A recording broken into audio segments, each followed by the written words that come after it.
آ گئی اور اپنے وجود میں ہم نے یہ سمجھ لیا کہ ہم بھی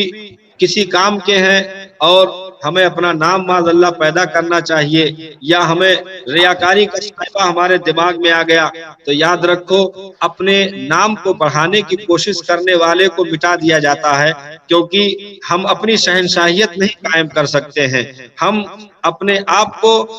ترقی دے کر کے دنیاوی اعتبار سے ہم کامیاب نہیں کر سکتے ہیں، کیونکہ پروردگار عالم جسے چاہے کامیابی اسے عطا کی جاتی ہے، رب جسے شہرت عطا کرے شہرت اسے ملتی ہے۔ اسی لیے ہم صرف اگر دین کو ترقی دینے کے لیے 24 گھنٹے کوشش کریں، ہم دین کو پھیلانے کی کوشش کرنے لگیں، تو یاد رکھو پھر نہ ہماری شہرت کو کوئی روک سکتا ہے، نہ ہمارے نام کو کوئی دبا سکتا ہے، نہ ہماری عزتوں کو کوئی مجروح کر سکتا ہے، کیونکہ جو بندہ خلوص کے ساتھ دین کے کام میں لگ جائے تو پروردگار عالم اس کو ہر طریقے پر سیکورٹی عطا کرتا ہے، پھر اسے اپنے نام کو پھیلانے کی ضرورت نہیں ہوتی ہے۔ بندے کو پروردگار عالم ایسی شہرت عطا کرتا ہے کہ ذرہ ذرہ اس کی مخلوق کا اس سے محبت کرنے لگتا ہے، کیونکہ جب بندہ رب کا ہوتا ہے تو پروردگار عالم کی ساری مخلوق کی گرویدہ ہوتی ہے، ہر کوئی ان کا چہیتا ہوتا ہے، ہر کوئی ان سے پیار کرنے والا ہوتا ہے۔ اس لیے جس جس دور میں بندوں میں خود پسندی آئی اور بندوں میں اپنے آپ کو بڑھانے کی کوششیں جاری ہوئیں، بندوں نے اپنے حرم کو بڑھانا چاہا، اپنی سلطنت کو بڑھانا چاہا، بندوں نے اپنی شہنشاہیت کو بڑھانا چاہا، بندوں نے اپنے تاج کو اونچا رکھنا چاہا، تو انہیں ذلیل کر کے رکھ دیا گیا۔ وہ چاہے مسلمان قوم سے تعلق رکھتے ہوں یا غیر سے، انہیں ذلیل کر کے رکھ دیا گیا، پستیاں دیکھنی پڑی، کوئی نہیں چل سکا، کیونکہ بندہ اپنی شہنشاہیت قائم کرنے کے لیے نہیں آیا ہے، بندہ اپنے نام و نمود کے لیے اس دنیا میں نہیں آیا ہے، کیونکہ اس زمین پر شہنشاہیت صرف پروردگار عالم کی ہے، بادشاہی صرف پروردگار عالم کی ہے۔ ہم بندے اس بادشاہی کو پھیلانے کے لیے آئے ہیں، اس کو تبلیغ کے ذریعے لوگوں تک دور تک اس دین کے بات کو اصول کو پہنچانے کے لیے آئے ہیں۔ اگر بندہ دین کے راستے میں کوشش کرتا ہے تو پھر اس کی سرحدیں بھی بڑھ جاتی ہیں، اس کے قبضے بھی بڑھتے ہیں، اس کی سلطنتیں بھی بڑھتی ہیں، اس کی پگڑیاں بھی بلند ہوتی ہیں، اور اس کی عزت و آبرو اس طریقے پر بلند ہوتے ہیں کہ بچے بچے کی زبان پر اس کا نعرہ ہوتا ہے، اس کے نام ہوتے ہیں۔ بندے کو اپنے وجود کی فکر کی ضرورت نہیں ہے، خالی ہم اور آپ مل کر کے رب کے دین کی فکر کر لیں تو ہمیں اپنے آپ کی فکر کی ضرورت نہ کبھی پڑی تھی اور نہ کبھی پڑ سکتی ہے، کیونکہ ہمیں صرف اپنے اس دنیا میں آنے کے لیے ہمیں صرف دین اسلام کے فکر کے لیے بھیجا گیا ہے، ہمیں قرآن کی حفاظت کی فکر کے لیے بھیجا گیا ہے، ہمیں رب کے کلام کو دور دور تک پہنچانے کی فکر کے لیے بھیجا گیا ہے، ہمیں دین کی تبلیغ و اشاعت کے لیے اس کی فکر کے لیے بھیجا گیا ہے۔ ہم سوئیں تو دین کی فکر میں سوئیں، ہم اٹھیں تو دین کی فکر میں اٹھیں، ہم چلیں تو دین کی فکر میں چلیں، ہمارا سفر ہو تو دین کی فکر میں ہو۔ ہمارے بزرگان دین نے یہی طریقہ اپنایا تھا، ہمارے بزرگان دین نے یہی طریقہ اپنایا تھا، انہوں نے رات اور دن کو دین کے لیے وقت دیا، وہ بیٹھتے تھے، ان کی مجلسیں ہوتی تھی تو دین کے لیے ہوتی تھی، ان کا سفر ہوتا تھا تو دین کے لیے ہوتا تھا، ان کے جو بھی معاملات ہوتے دین کے لیے ہوتے تھے۔ جب شب و روز انہوں نے وقف کیا تو سرحدیں ایسی وسیع ہوئی کہ ان کے گنبد و مینار دنیا میں ایسے سلامت کر دیے گئے کہ آج دنیا ان کے درباروں میں جھکنے کے لیے مجبور ہے اور گھٹنے ٹیکنے کے لیے مجبور ہے۔ آج غریب نواز نے اگر اپنی شہنشاہیت کی فکر کی ہوتی تو تاریخ میں بھی غریب نواز کا نام نظر نہ آتا، اگر غریب نواز اپنی سلطنت کو بڑھانے کی فکر میں آئے ہوتے تو غریب نواز کا کوئی نام دنیا میں پیدا نہ ہوتا، غریب نواز اپنی حکومت کو بڑھانے کی فکر میں آئے ہوتے، غریب نواز کو آج کوئی دنیا کا کوئی بھی بچہ جان نہ سکتا، کوئی بھی انسان انہیں پہچان نہ پاتا، لیکن نہیں، غریب نواز سرکار جو عطائے رسول ہیں، انہوں نے سرکار دو عالم کی اقتداء اور پیروی میں سنت رسول میں اپنی زندگی کو گزارا، احکام کی اس کے فرمانبرداری میں اپنی زندگی کو گزارا، وہ دین کو پھیلانے کے لیے اٹھے، اگرچہ بدن پہ برابر کرتے میسر نہیں تھے، کھانے کا برابر جو ہے نوالا میسر نہیں تھا، لیکن دین کو پھیلانے کے لیے اٹھے، دین کو بڑھانے کے لیے اٹھے، رب کی سلطنت کو بڑھانے کے لیے اٹھے، اس کے پیغام کو دور تک پہنچانے کے لیے اٹھے، قرآن کے پیغام کو عام کرنے کے لیے اٹھے، سفر بھی کیا تو دین کے لیے، آپ جو ہے جہاں بھی قیام کیے دین کے لیے، مجلس منعقد ہوئی دین کے لیے، تقریریں کی دین کے لیے۔ جب اس طریقے پر غریب نواز سرکار نے اپنے تمام تر اوقات کو دین کے لیے وقف کر دیا تو پھر پروردگار عالم نے انہیں شہنشاہ ہند و پاک بنا دیا۔ آج دنیا گردنیں جھکانے پر مجبور ہے، گنبد غریب نواز چمک رہا ہے اور دنیا خراج عقیدت پیش کر رہی ہے۔ سنانے اپنی بربادی کے افسانے کہاں جاتے، تیرا در چھوڑ کر خواجہ یہ دیوانے کہاں جاتے۔ کیونکہ بندہ جب اس کے دین کی فکر کرتا ہے تو اس کے وجود کی حفاظت ہوتی ہے، اس کے سلطنت کی حفاظت ہوتی ہے، اس کے حرم کی حفاظت ہوتی ہے، اس کے نسلوں کی حفاظت کی جاتی ہے، اور ان کے نسلوں کو مٹنے نہیں دیا جاتا، برباد نہیں ہونے دیا جاتا۔ صدیاں گزر جاتی ہیں لیکن ان کے نام باقی رہتے ہیں، ان کا وجود ایسے ہوتا ہے جیسے ابھی جو ہے چند پل پہلے کوئی گزر کے گیا ہو۔ ان کی خوشبوئیں قیامت تک محسوس کی جاتی رہیں گی۔ جنہوں نے دین کے لیے کام کیا، وہ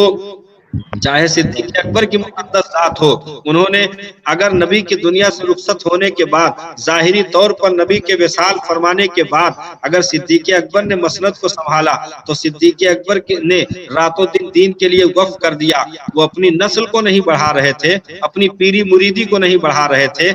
جو ہے اپنے سلسلے کو نہیں بڑھا رہے تھے، بلکہ صدیق اکبر نے مکمل طور پر دین کی خدمت کی، رات بھی دین کے لیے دے دیا، دن بھی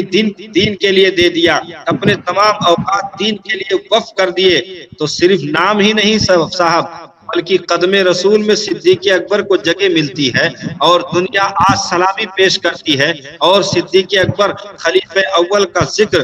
پوری دنیا میں آج ہر ایک خاص و عام کی زبان پر جاری اور ساری ہے، کیونکہ انہوں نے دین کے لیے سفر کیا۔ حضرت فاروق اعظم کا مقدس دور آیا، جو بھی اوقات گزرے دین کے لیے گزرے۔ حضرت فاروق اعظم نے دین کی ترجمانی کی، اگر کوئی فاروق اعظم کا نعرہ لگائے تو اسے خاموش کر دیا جاتا تھا اور کہا جاتا تھا دین کی باتیں کرو، سرکار کی باتیں کرو۔ فاروق کون ہوتا ہے؟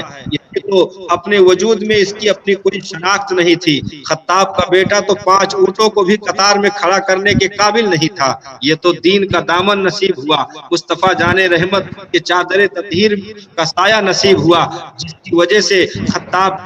کو آج وہ عزت مل گئی ہے کہ 36 لاکھ مربع میل تک آج ایک قطار میں امت کھڑی ہوئی ہے، اور شیطان بھی عمر کے راستے کو چھوڑ کر کے بھاگنے پر مجبور ہے، کیونکہ حضرت فاروق اعظم نے دین کے لیے کام کیا۔ حضرت عثمان غنی کا دور آیا، دین کے لیے کام کیا۔ مولا علی کا دور آیا، دین کے لیے کام کیا۔ امام حسن مجتبی کا دور آیا، دین کے لیے کام کیا۔ حضرت امام حسین کا مقدس دور آیا، دین کے لیے کام کیا۔ سفر امام حسین کا دین کے لیے، وہ تمام تر تکلیفیں دین کے لیے، مدینہ کو چھوڑنا دین کے لیے، مکہ کو الوداع کہنا دین کے لیے، کوفہ تک کا سفر کرنا اور جو ہے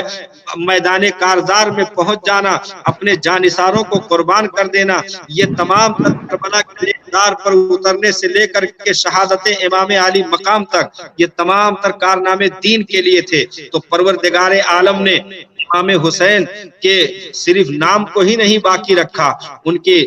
جو ہے تمام تر تحریکوں کو بھی باقی رکھا، ان کے مشن کو بھی باقی رکھا، ان کے میسج کو بھی باقی رکھا، ان کے تعلیم کو بھی باقی رکھا، اور ان کے تمام تر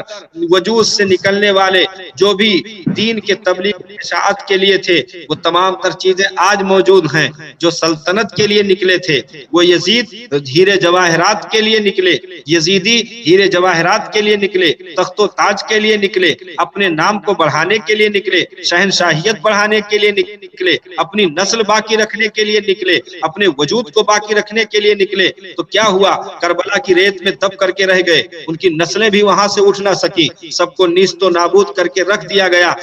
لیکن جو دین کے لیے اٹھا، کی نسلوں کو پوری دنیا میں پھیلا دیا گیا۔ آج امام حسین کے چاہنے والوں کی تعداد دنیا میں بے شمار موجود ہے، نسل حسین کی تعداد بے شمار موجود ہے، کیونکہ جب بندہ دین کا درد لے کر کے اٹھتا ہے تو پھر اسے اپنے آپ کو پھیلانے کی حاجت نہیں ہوتی ہے، اس کے نام کو مشرق و مغرب میں پھیلا دیا جاتا ہے۔ حضرت جبریل جیسے فرشتے کو اعلان کے لیے متعین کر دیا جاتا ہے، اور مخلوق کے ہر ایک کے زبان پر اس کا نام ہوتا ہے، اس کے نعرے ہوتے ہیں. کیونکہ آج رمضان المبارک کے اس مہینے میں ہم اپنی بستیوں پہ، اپنے گاؤں میں، اپنے قصبے میں اگر ہم غور کریں تو آج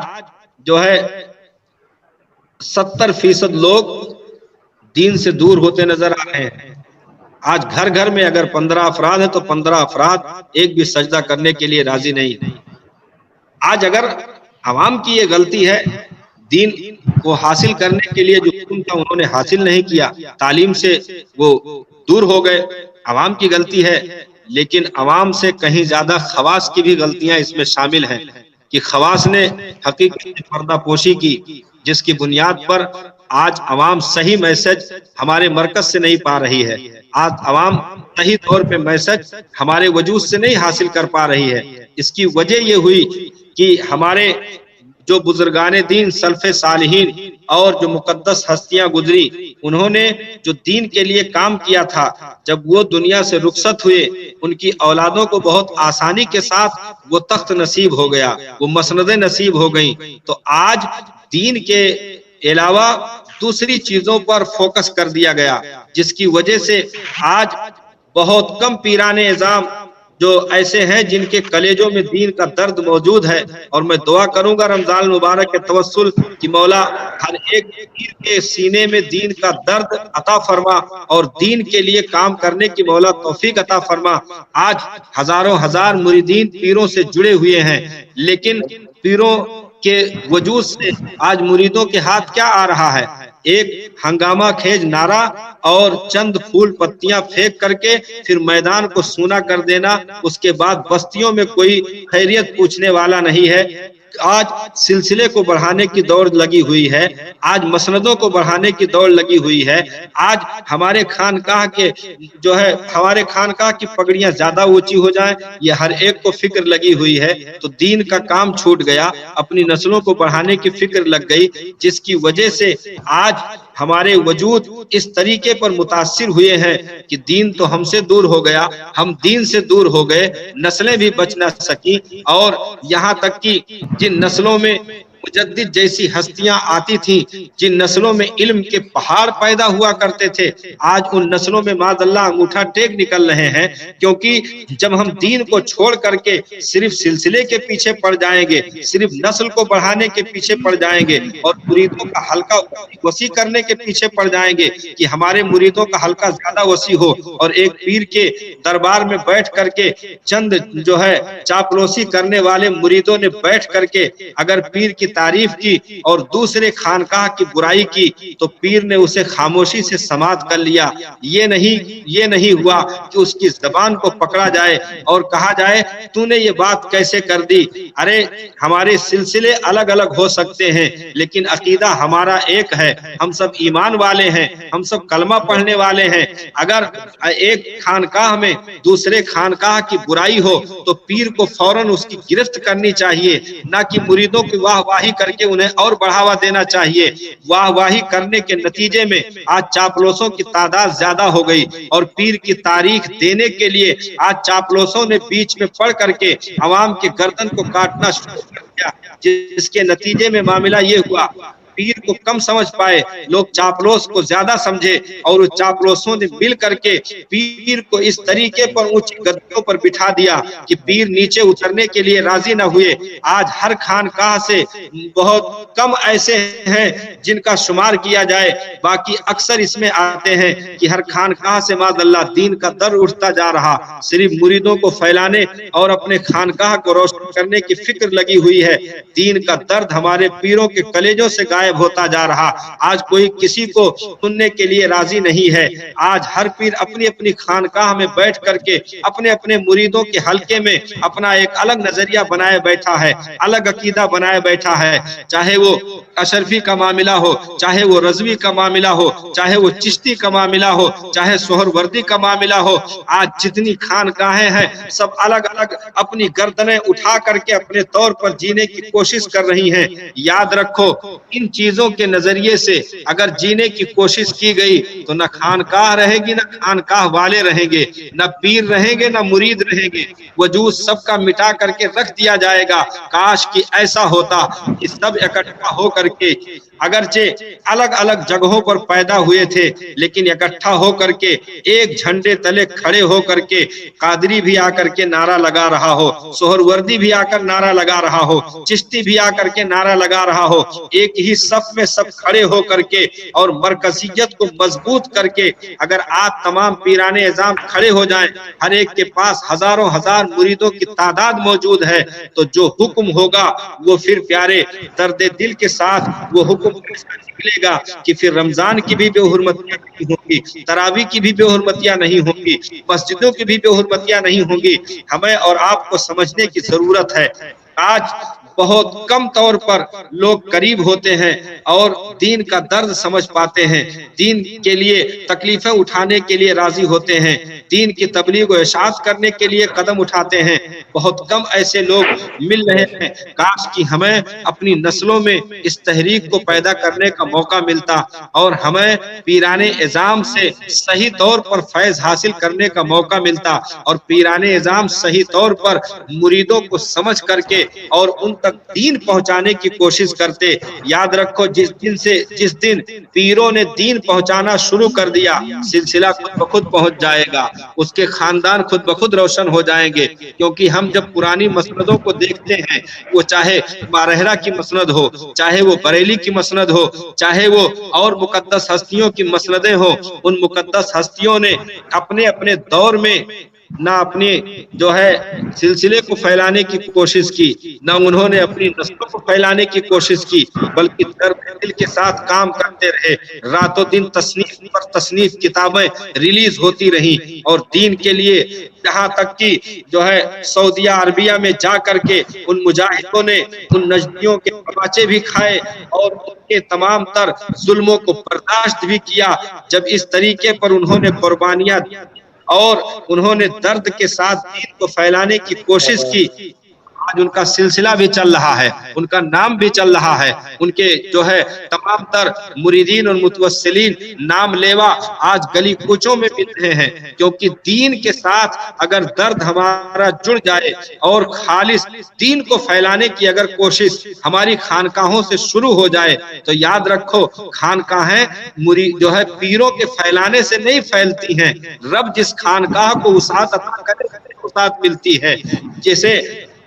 حضرت امام احمد بن حنبل کی بھی مقدس ذات ہے، حضرت امام شافعی کی بھی مقدس ذات ہے، حضرت امام مالک کی بھی مقدس ذات ہے، حضرت امام یوسف کی بھی مقدس ذات ہے، لیکن پروردگار عالم نے حضرت امام اعظم ابو حنیفہ میں کیسی خصوصیت عطا فرمائی کہ آج پوری دنیا کے 4 حصے کیے جائیں، 3 حصے میں صرف قادری کا جھنڈا نظر آتا ہے، 3 حصے میں صرف قادری نظر آتے ہیں، امام اعظم کے پیروکار نظر آتے ہیں۔ کیا امام اعظم نے اس طریقے پر اپنے ان جو ہے ان چیزوں کو پھیلانے کے لیے، اپنے نام کو پھیلانے کے لیے، اپنی نسل کو پھیلانے کے لیے کوشش کی تھی؟ نہیں، دین کے ساتھ درد کے ساتھ امام اعظم ابو حنیفہ نے کام کیا۔ 84,000 سے زائد مسائل کا استخراج امام اعظم ابو حنیفہ نے کیا۔ 80 ہجری میں آپ کی ولادت ہوتی ہے، 150 ہجری میں آپ کا سال با کمال ہوتا ہے، لیکن امام اعظم ابو حنیفہ رضی اللہ تعالیٰ عنہ نے جس جگہ پر انتقال فرمایا تھا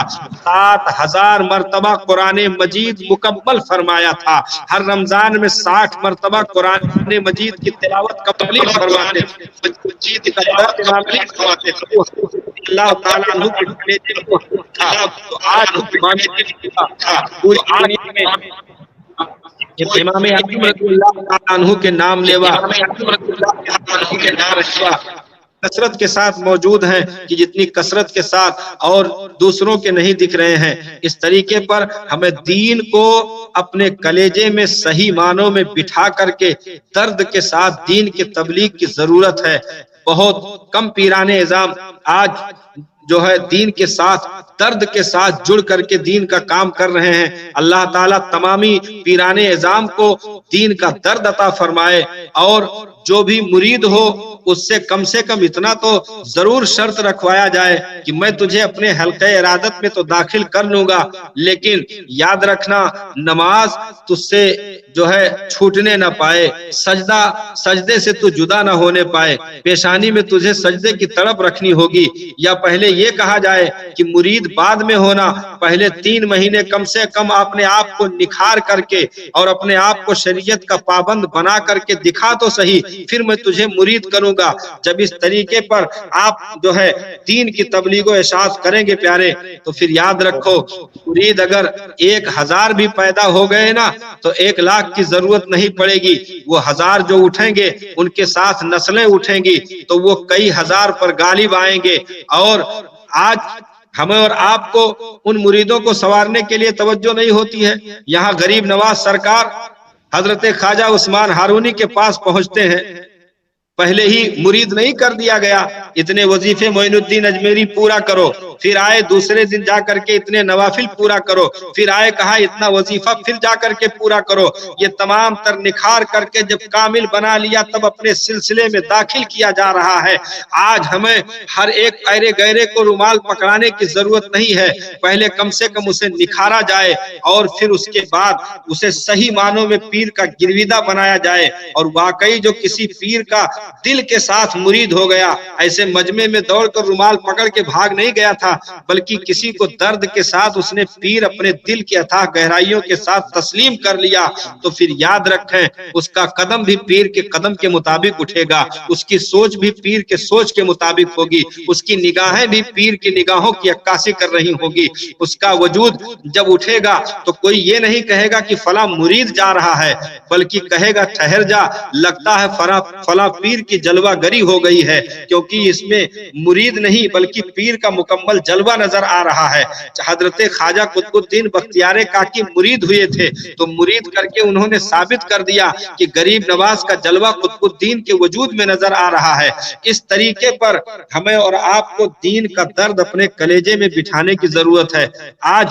ہم انگوٹھا ٹیک ہو گئے کیونکہ ہمیں صحیح میسج نہیں مل رہے، آج ہمیں صحیح طور پر کوئی گائیڈ کرنے والا نہیں مل رہا، جس کے نتیجے میں نقلی اور جعلی پیروں نے اٹھ کر کے معاذ اللہ مسلک اعلی حضرت کے خلاف بکواس کرنا شروع کر دیا۔ جعلی پیروں نے بستیوں میں آ کر کے لوگوں کو گمراہ کرنا شروع کر دیا۔ ایسے بھی پیر ہم نے دیکھے معاذ اللہ۔ ایک آدمی ملاقات کیا، اس نے کہا کہ ہم سے فلاں پیر نے کہا ہے کہ نماز تو معاف ہے کیونکہ معاذ اللہ صابر پاک نماز نہیں پڑھا کرتے تھے، نعوذ باللہ من ذالک۔ اس طریقے پر ایسے گندے لوگ نکل کر کے اور پیر بننے کا ڈھونگ رچ کر کے لوگوں کے ایمان کو لوٹ رہے ہیں، ان کے اوپر جو ہے ڈاکہ ڈال کر کے ان کی نسلوں کو تباہ و برباد کر رہے ہیں۔ اس لیے ہمیں صحیح طور پر اپنے مریدوں کے گائیڈ کی ضرورت ہے، ان کی رکھوالی کی ضرورت ہے، اور صحیح طور پر ہمیں دین کی تبلیغ و اشاعت کر کے اپنے وجود کو دین کے ساتھ لگا کر کے صحیح طور پہ نوکری کا حق ادا کرنے کی ضرورت ہے۔ آج ایک نان مسلم اگر اٹھ کر کے معاذ اللہ قرآن کے آیت کو وہ تلاوت کرتا ہے اور کہتا ہے کہ قرآن میں کہا گیا ہے کہ مشرکین جہاں بھی ملے انہیں قتل کر دو، وَاقْتُلُوهُمْ حَيْثُ وَجَدتُّمُوهُمْ، وہ جہاں بھی ملے انہیں قتل کر دو، تو اب اس کا جواب ہمارے پاس کیا ہوگا؟ اس کا جواب ہمارے پاس کیا ہوگا؟ اور یہ پروپیگنڈا پھیلایا جا رہا کہ معاذ اللہ قرآن جو ہے قتل کا حکم دیتا، مرڈر کا حکم دیتا ہے۔ نہیں پیارے، یاد رکھیں اگر اس طریقے پر کھلواڑ کیا جا رہا اور قرآن کی عزت و آبرو کے ساتھ اگر کھیلا جا رہا ہے تو یاد رکھو یہ سازش 1-2 آدمی کی نہیں بلکہ اس کے پیچھے بہت بڑے مشن کام کرتے ہیں۔ اب اس پر علماء کو تیار ہو کر کے، پیران اعظام کو تیار ہو کر کے، اور اپنے جو بھی حلقے ہیں، جو بھی احباب ہیں، ان کو اپنی مٹھیوں میں کر کے قرآن کی صحیح تعلیم ان تک پہنچانے کی ضرورت ہے، تاکہ اگر ایسے جراثیم ان کے ذہن میں ڈالے جائیں تو اس کا توڑ ہماری عوام کے پاس موجود ہو۔ آج قرآن کے نہ مزاج کو سمجھنے کی کوشش کی گئی، نہ قرآن کی میننگ سمجھنے کی کی کوشش کی گئی، نہ قرآن کے تفسیر کو سمجھنے کی کوشش کی گئی، اور صرف ایک آیت لے کر کے معاذ اللہ قرآن کو بدنام کرنے کے لیے آج سوشل میڈیا پر آوازیں اٹھائی جا رہی ہیں، اور معاذ اللہ کہا جا رہا ہے کہ قرآن مرڈر کا حکم دیتا ہے ہمیں اور آپ کو قتل کا حکم دیتا ہے کہ کافر جہاں ملے وہیں پر قتل کر دو۔ نہیں، بلکہ قرآن کے مزاج کو سمجھنا ہوگا، شان نزول کو سمجھنا ہوگا کہ قرآن کس موقع پر ایسے حکم دیا۔ یہ اس وقت حکم دیا گیا تھا جب کفار مکہ نے ایمان والوں کا جینا دوبھر کر دیا تھا، ان کی زندگیوں کو بالکل اس طریقے پر قید و بند کی مصیبتوں میں ڈال کر کے انہیں ان کی زندگیوں کو تنگ کر دیا تھا۔ تو اس طریقے پر قرآن کے حکم آئے تھے اور قرآن کی آیتوں کا نزول ہوا تھا، اور یہ اعلان کر دیا گیا کہ اگر تمہارے جان و مال کے ساتھ کوئی کھلواڑ کرے، تمہاری عزت و آبرو کے ساتھ کوئی کھلواڑ کرے، تو اس کے لیے یہ نہیں کہ آپ خوشی سے اسے ہاتھ ملا کر کے اور گلے لگ جائیں۔ نہیں، قرآن کا اصول ایک الگ ضابطہ دے رہا ہے، ایک الگ قانون زندگی دے رہا ہے۔ اس لیے ہم اور آپ کو اپنے آپ کو دین کے ساتھ اور قرآن کے ساتھ جوڑنے کی ضرورت ہے، کیونکہ پروردگار عالم نے اس مقدس مہینے میں ہم تمامی کو جو نعمتیں عطا فرمائی ہیں اسے ہمیں لطف اندوز ہونے کی ضرورت ہے، اور اس مقدس مہینے میں اپنے آپ کو دین درد کلیجے میں رکھ کر کے کما حق کہو مسلک اعلیٰ حضرت کی ترویج و ارشاد کی ضرورت ہے، اور جو سچے پیر ہیں ان کو واقعی کلیجے میں بٹھا کر کے اور ان کے قدموں سے لگ کر کے ہمیں دین کو پھیلانے کی ضرورت ہے۔ جو سچے پیر مسلک اعلیٰ حضرت سے جڑ کر کے کام کر رہے ہیں، ان جعلی ان پیروں کو بے نقاب کرنے کے لیے میدان عمل میں آنا ہوگا، اور امت کو ایک جو ہے کندھے سے کندھا ملا کر کے کھڑا کر کے ان جعلی پیروں کو کے نقاب کو چہرے سے نوچ کر کے پھینکنا ہوگا، تاکہ دین بدنام نہ ہونے پائے، مسلک بدنام نہ ہونے پائے۔ کیونکہ جو ڈھونگ رچ کر کے معاذ اللہ اپنے سلسلے اور اپنی ذات اور اپنی نسلوں کو پھیلانے کی ناپاک کوشش کر رہے ہیں، ان کا وجود تو مٹ جائے گا، لیکن ہماری نسلوں کو بھی برباد کر کے چلے جائیں گے، ہماری بستیوں کو برباد کر کے چلے جائیں گے۔ اس لیے سچے پیران اعظام سے ایک مرکز پر ایک پلیٹ فارم پہ آ کر کے اور سارے گلے شکوے کو بھلا کر کے ہمیں کندھے سے کندھا ملا کر کے دین کے تبلیغ و ارشاد کی ضرورت ہے۔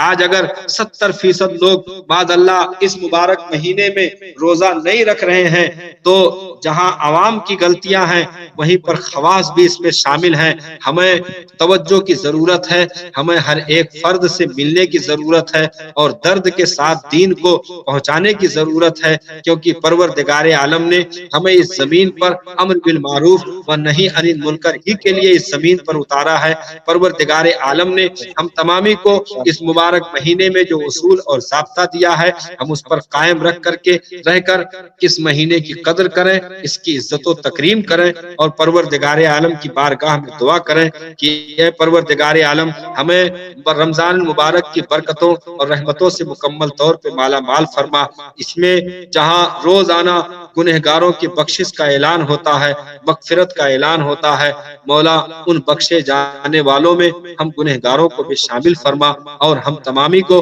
بالخصوص علماء اہل سنت کو اور جو اہل سنت والجماعت کے پیران اعظام ہیں، مولا سبھی کی عمروں میں سبھی کے علم و عمل میں برکتیں عطا فرمائے، اور جعلی پیروں سے ہمیں بچ کر محفوظ رہنے کی مولا توفیق عطا فرمائے۔ یا ایھا الذین آمنوا کتب علیکم الصیام کما کتب علی الذین من قبلکم لعلکم تتقون، اے ایمان والو تم پر روزے فرض کیے گئے جیسا کہ تم سے پہلے تم سے اگلوں پر روزے فرض کیے گئے تھے تاکہ تمہیں پرہیزگاری مل جائے۔ مولا کریم ہم تمامی کو حق رمضان کی قدر کی توفیق عطا فرمائے۔